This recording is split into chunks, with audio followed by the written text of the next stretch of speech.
Εκπομπή, αληθινή εκπομπή όπως πάντα του θετικού και της θετικής δοπαμίνης. Για όσους από εσάς δεν με ξέρετε, είμαι ο Γιάννης ο Καραγιαννίδης. Σήμερα θα μιλήσουμε για το θαύμα του ελληνικού DNA και πώς αυτό έχει πραγματικά μετατοπιστεί σε ολόκληρη την Ιφίλιο. Πριν ξεκινήσω φυσικά, κάντε εγγραφή όσοι από εσάς με βλέπετε πρώτη φορά και δεν έχετε ξαναδεί βίντεο στο κανάλι. Πάτε και ρίξτε μια ματιά αν θέλετε στην αρχική του καναλιού, θα βρείτε πάρα πολλά βίντεο και φυσικά κάντε like προκειμένου να μπορέσουν πάρα πολλοί άλλοι φίλοι σας να δουν αυτήν την εκπομπή. Πρόσφατα λοιπόν πήγα στη Βαρκελόνη και αυτό ακριβώς το ταξίδι μου έδωσε ένα τεράστιο εφαλτήριο, τεράστιο έναυσμα να κάνω ένα ακόμα βίντεο σχετικά με αυτούς τους τεράστιους προγόνους μας, τους αρχαίους Έλληνες. Αυτό που κατάφερα για άλλη μια φορά να καταλάβω είναι όχι απλά μόνο βρίσκεις παντού ελληνική αρχιτεκτονική, ελληνικά κτίρια, ελληνικά αγάλματα. Αυτό είναι το πάρα πολύ εύκολο. Αυτό το συναντάς σε ολόκληρη την Ευρώπη. Ακούστε λίγο τώρα δύο πράγματα που μου συνέβησαν και θα καταλάβετε πόσο πραγματικά, μα πόσο παντού έχουν πάει οι πρόγονοί σας και οι πρόγονοί μου, οι πρόγονοί μας. Πηγαίνω λοιπόν στο hostel στη Βαρκελόνη, στο Fabricios Petit, έτσι λέγεται, και το πρώτο βράδυ κοιμάμαι. Το πρωί που σηκώνομαι πηγαίνω στην κουζίνα. Σε κάποια φάση με το που μπαίνω μέσα είναι μια κοπέλα και έχω πάθει εγκεφαλικό. Γιατί έχω πάθει εγκεφαλικό? Γιατί πάω να τη χαιρετήσω και αυτή η κοπέλα δεν με χαιρετάει. Για ποιο λόγο το λέω αυτό? Την αναγνώρισα ότι ήταν από την περιοχή που μένω εδώ στη Θεσσαλονίκη και της λέω καλημέρα, τι γίνεται, τι κάνεις εσύ εδώ, πώς και βρέθηκες Βαρκελόνη? Η απάντησή της ποια ήταν? Ξέρετε? Περδόν. Και λέω τι έπαθε αυτή τώρα? Γιατί μου μιλάει στα ισπανικά? Δεν κατάλαβα για ποιο λόγο μου μιλάει στα ισπανικά αυτή η κοπέλα, αφού ξέρω ότι είναι Ελληνίδα. Γιατί μου απαντάει στα ισπανικά? Με λίγα λόγια την αναγνώρισα ότι είναι αυτή από εδώ, από τη Θεσσαλονίκη, μια κοπέλα. Ξανά εγώ, ρε εσύ τι λέω, κόψε την πλάκα. Δεν μένουμε μαζί στη Θεσσαλονίκη? Ρε εσύ, σε έχω πετύχει. Πριν λίγες μέρες δεν τα λέγαμε στη Θέρμη? Αυτή πάλι μου λέει, περδόν, δεν καταλαβαίνω, στα ισπανικά. Και αρχίζω και παίρνω την πληροφορία ότι δεν είναι η ίδια. Για ποιο λόγο το λέω αυτό? Μιλάμε, ήταν δίδυμες. Ξέρετε τι σημαίνει ο ορισμός του δίδυμου? Δίδυμες. Δεν μπορείτε να φανταστείτε αν τις βάζατε δίπλα-δίπλα.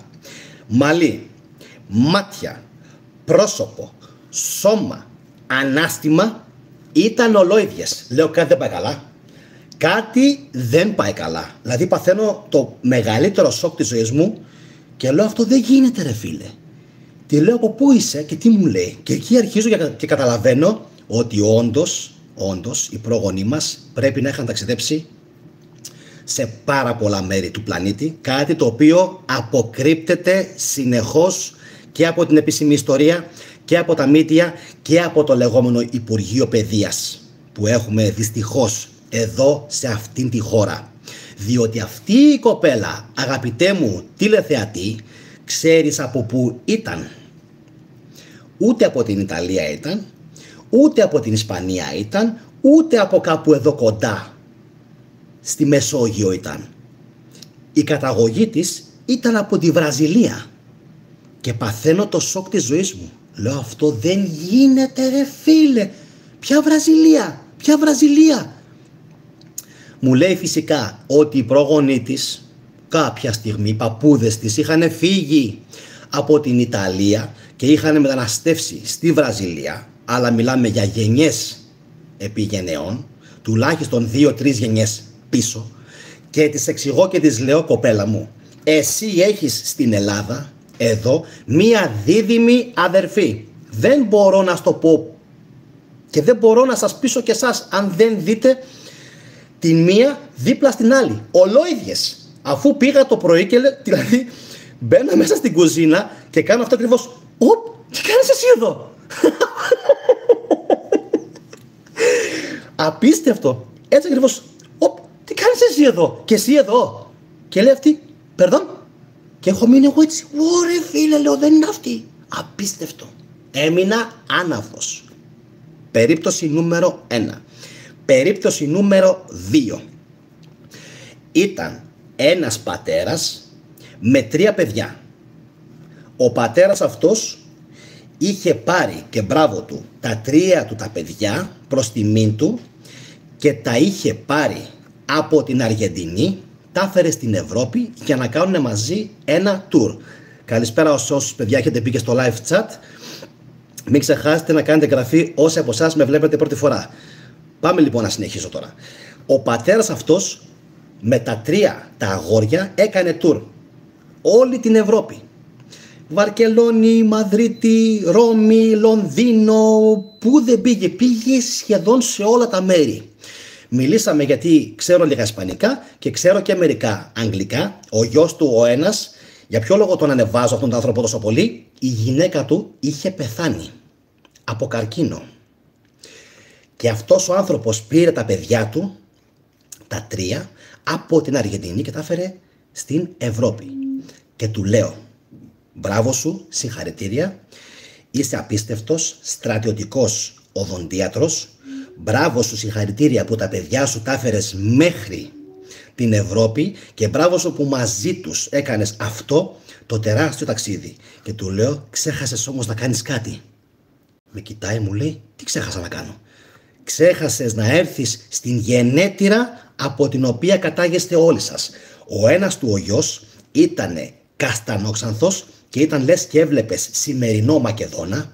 Ο άλλος του ο γιος ήτανε μελαχρινός και ήταν λες και βλέπεις μακρύ μαλλί μέχρι εδώ, λες και βλέπεις ένα παλικάρι δικό μας στην παραλιακή της Θεσσαλονίκης. Και ο τρίτος του ο γιος, ο μικρότερος, πάω, τον σβερκώνω και του λέω, εσύ είσαι Έλληνας. Και αυτός ο πιτσιρικάς μεταξύ έχει μείνει έτσι. Του λέω, εσύ αγόρι μου είσαι Έλληνας. Του eres un griego, του λέω. Του eres un griego. Του sangre es griego. Το αίμα σου, του λέω, είναι ελληνικό. Αυτός έχει σαστήσει. Με βλέπει με θαυμασμό και με βλέπει και με μια έτσι. Τι είναι αυτός τώρα, σου λέει, από πού ήρθε αυτός τώρα, τι φάση, τι παίζει με αυτόν? Μου λέει ο πατέρας του, γιατί το λες αυτό? Και το ίδιο μου λέει και ο αδερφός του, ο Ξανθός, ο οποίος σπουδάζει μηχανικός. Απίστευτο παιδί. Μου λέει, γιατί? Λέω, αυτός, μάλλον σαν και αυτόν, αν βγεις έξω στη Θεσσαλονίκη, μπορείς να μαζέψεις μέσα σε 2 ώρες τουλάχιστον 20 άτομα. Τόσο πολύ μοιάζει η ράτσα μας, του λέω, μεταξύ μας, όλοι μας. Ειδικά όμως αυτός, του λέω, ο πιτσιρικάς, και εσείς μοιάζετε όλοι με εμάς τους Έλληνες, αλλά του λέω, ειδικά αυτός ο τελευταίος ο γιος είναι ολόιδιος καρμπών, λες και έχει βγει από την πόλη της Θεσσαλονίκης. Απίστευτο. Και ένα τρίτο, το οποίο μου είχε μείνει, θα μου πεις, στην Τσεχία και σε όλες αυτές τις χώρες του μπλοκ, γενικότερα του Ανατολικού, υπήρχαν πάρα πολλοί Έλληνες, τους οποίους τους είχαν στείλει για πολιτικούς λόγους, το ξέρετε έτσι, εξόριστους. Στην Τσεχία, στην Πράγα, περπατούσα στο δρόμο και έβλεπες από τη μία την φάρα των Γερμανών, αυτή την ξανθιά, την φάρα την Ρώσικη, διαφορετική αυτοί οι δύο. Άλλο πράγμα οι Αλαμάνοι, οι Τεύτονες, οι Γερμανοί, άλλο πράγμα οι Ρώσοι. Μεταξύ τους ξεχωρίζονται. Έναντι όμως που υπάρχει και άλλη μία ράτσα εκεί πέρα στην Τσεχία, οι οποίοι είναι ακριβώς σαν και εμάς. Και υπήρχαν παιδιά στο δρόμο και μάλιστα ο ένας μας έδειξε τον δρόμο, μας βοήθησε να βρούμε ένα μέρος και σε κάποια φάση το βλέπουμε και δεύτερη φορά. Θυμάμαι πριν χρόνια και μας ξαναχαιρετάει και λέω τότε στην παρέα μου, ρε εσείς αυτός είναι καρμπών Έλληνας. Καρμπών. Υπάρχουν λοιπόν, για να διορθώσω, 4 φυλές στην Τσεχία. Η μία είναι αυτή που μοιάζει καταπληκτικά με τους Γερμανούς, η άλλη με τους Ρώσους, οι άλλοι οι οποίοι είναι οι Τσέχοι, οι οποίοι τους ξεχωρίζεις και μένουν ειδικά στα χωριά και είναι ξαδέρφια με Ούγγρους και με Σλοβάκους.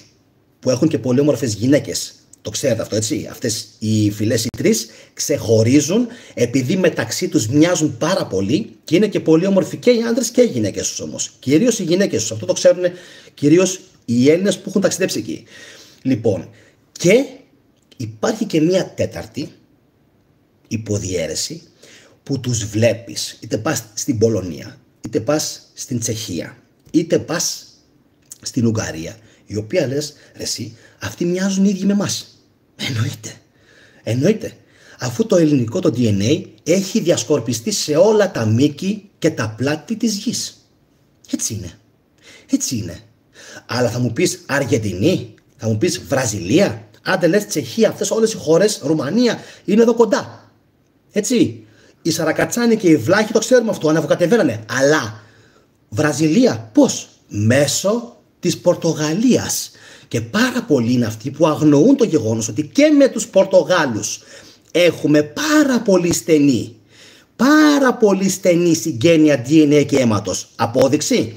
Κάποια στιγμή έβλεπα ένα βίντεο, αφήστε τον κύριο Τρεταφυλλίδη που το αποδεικνύει βάσει ερευνών DNA. Αφήστε αυτόν. Λοιπόν, έχουμε πάρα πολύ κοινό DNA. Πιο πολύ με τους Σικελούς, πιο πολύ με τη Μεγαλάδα, με την Νάπολη, μετά πάμε Ιταλία, μετά πάμε Ισπανία και μετά φτάνουμε στο τέλος στην Πορτογαλία. Προσέξτε όμως τώρα κάτι. Αν γυρίσετε πίσω και δείτε μία έκρηξη η οποία έλαβε χώρα κάποια στιγμή στην Πορτογαλία, θα δείτε κάτι καταπληκτικό και θα πάθετε το σοκ της ζωής σας. Τι είναι αυτό? Οι γιαγιάδες φορούσαν τα τσεμπέρια τα παραδοσιακά που φοράνε οι δικές μας εδώ και αυτό σήμερα το αποκρύπτουνε όλοι, λες και είμαστε ούνα φάτσα, ούνα ράτσα, ίδιος πολιτισμός. Οι Ιταλοί, οι Έλληνες και οι Πορτογάλοι, αναφέρομαι στους κατοίκους στα χωριά, και οι παππούδες ήταν λες και έβλεπες τον Μπαρμπαμανόλη από την Κρήτη, λες και έβλεπες τον Κυριώργη από την Πελοπόννησο και λέω αυτό δεν γίνεται τόσο πολύ να μοιάσουμε. Εννοείται πως γίνεται. Γιατί οι αργοναυτικές εκστρατείες δεν ήταν παραμυθάκια για να κοιμίζουν οι αρχαίοι Έλληνες τα παιδιά. Οι αργοναυτικές εκστρατείες, και σίγουρα δεν ήταν μόνο μία, έγιναν καθαρά για λόγους απίκησης. Όλα αυτά φυσικά αργότερα σκεπάστηκαν από το πέπλο της μυθολογίας προκειμένου να μην μπορέσουν ξένοι λαοί να αρπάξουν χρήσιμες πληροφορίες, οπότε οι αμύητοι να μην ξέρουν το κλειδί της αποκρυπτογράφησης της μυθολογίας μας για να μπορέσουν να πάνε και εκείνοι σε εκείνα τα μέρη. Τι έχετε λοιπόν να πείτε για όλα αυτά που σας αφηγήθηκα σήμερα? Δεν είναι πραγματικά απίστευτο το γεγονός ότι τόσα μέρη και τόσοι πληθυσμοί ανά ολόκληρη την Ιφίλιο μοιάζουν καταπληκτικά με τους Έλληνες? Δεν χρειάζεται να πω τίποτα ούτε για Κωνσταντινούπολη, ούτε για Σμύρνη, ούτε για Καπαδοκία, ούτε για τη σημερινή Τουρκία. Ξέρουμε όλοι ότι το ποσοστό των εξισλαμιστέντων Ελλήνων δεν είναι ούτε 20 ούτε 100.000. Εντάξει, το ποσό, συγγνώμη, όχι το ποσοστό, το ποσό. Ο αριθμός δηλαδή, ο αριθμός των Ελλήνων που εξισλαμίστηκαν και που σήμερα έχουν κάνει απογόνους δεν είναι μικρός.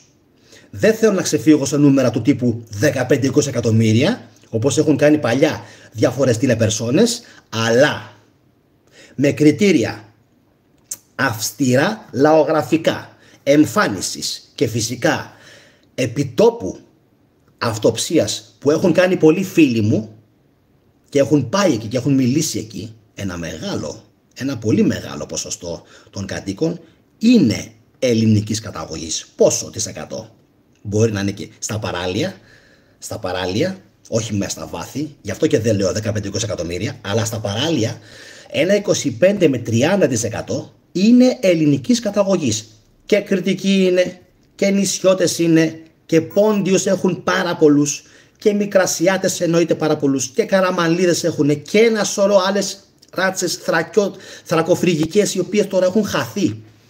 Έχουν σκεπαστεί από το πέπλο της ιστορίας. Όλες αυτές οι φυλές, ακόμα και σήμερα στην Τουρκία. Και λέει ο άλλος, όταν πάω εγώ στην Τουρκία, σου μιλάει λέει τουρκικά, γιατί σε πέρασε Τούρκο? Όχι φίλε μου, κάνεις λάθος. Δεν μου μιλάει τουρκικά επειδή με περνάει εμένα για Τούρκο. Είσαι λάθος, πολύ λάθος.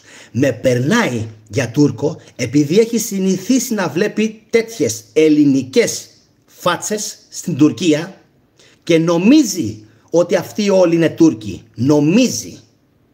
Δεν είναι Τούρκοι. Όλοι αυτοί οι οποίοι μοιάζουν με μένα και είναι μελαχρινοί, σταρένοι, καστανοί, με μουσι και κατοικούν στη σημερινή Τουρκία, δεν είναι Τούρκοι. Όλοι αυτοί είναι Έλληνες. Το ποσοστό είναι τεράστιο.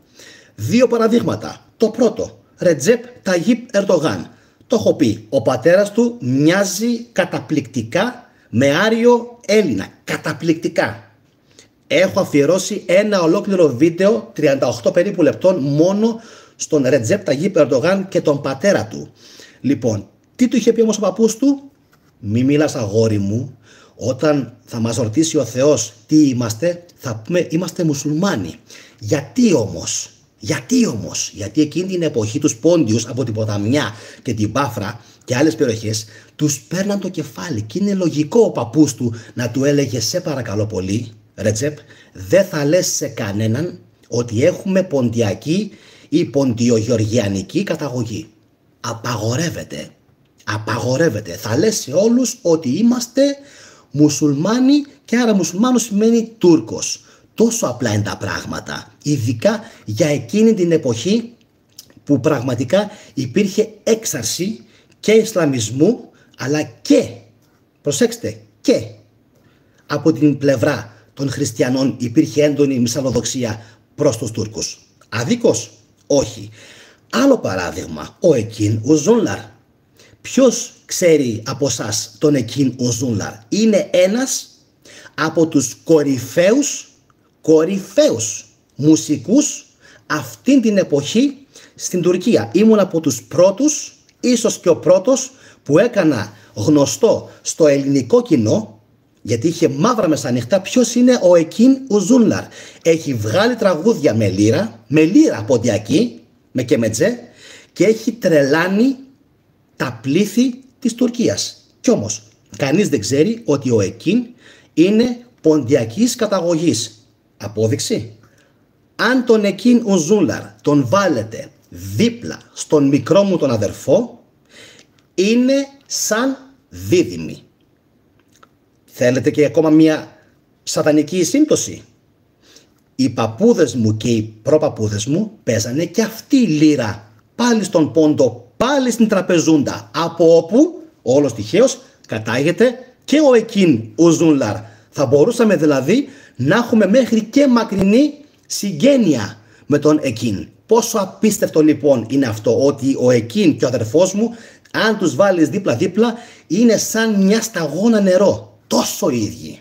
Άρα λοιπόν το ελληνικό το DNA, το ελληνικό το αίμα, τα δωρικά τα φύλλα, τα αιωλικά τα φύλλα, εντάξει, οι Μικρασιάτες, όλοι αυτοί έχουν ταξιδέψει και έχουν θερήσει κυριολεκτικά όχι μόνο τη Μεσόγειο,